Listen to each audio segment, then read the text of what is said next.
I would say go for it. Go for it because it's free and it's the best thing that's ever happened at the moment. So please go for it. For more on this, I'm joined by Michael Tildesley, who is a professor of life sciences at the University of Warwick. Michael, thanks so much for joining us here at TRT World. Good news from the UK, but as we just heard there from Sarah, still a long way ahead. But in some way, are we beginning to see the end of the pandemic?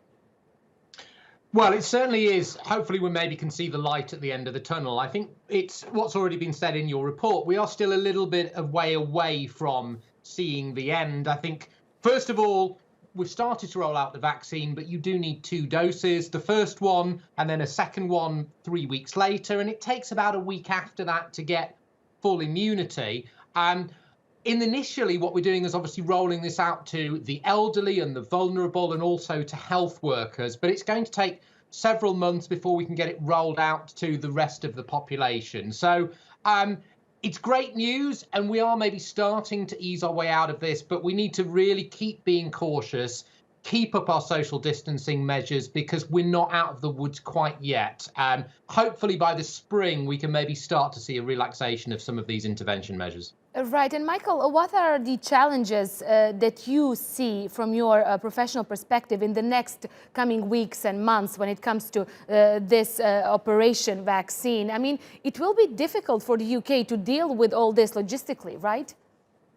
Oh, absolutely. I think it is a challenge. Obviously, we are trying to vaccinate a large proportion of the population.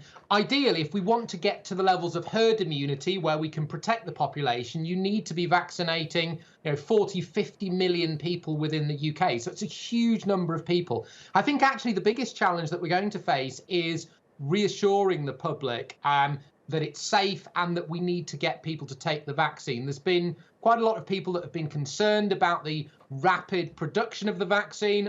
And I think it's really important for us to get the message out that regulatory approval has been given, the vaccine is safe and it gives a high level of protection. So we need to encourage as many people as possible to take the vaccine. Right, and in the meantime, the ones who are waiting for the vaccine and are willing to get one, to be patient and still follow the restrictions, especially in the next coming weeks when we have holiday season coming in the UK.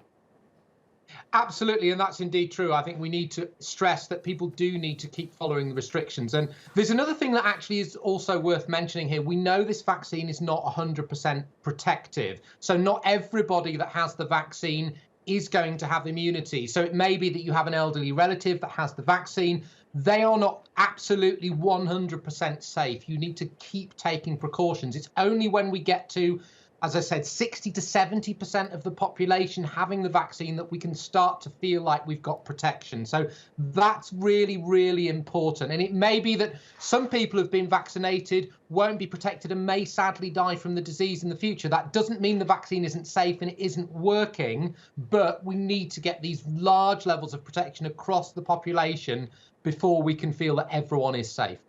Okay, Michael, thanks so much. I appreciate that. Still good news, a long way ahead. Let's see what happens. Thanks so much for that for now.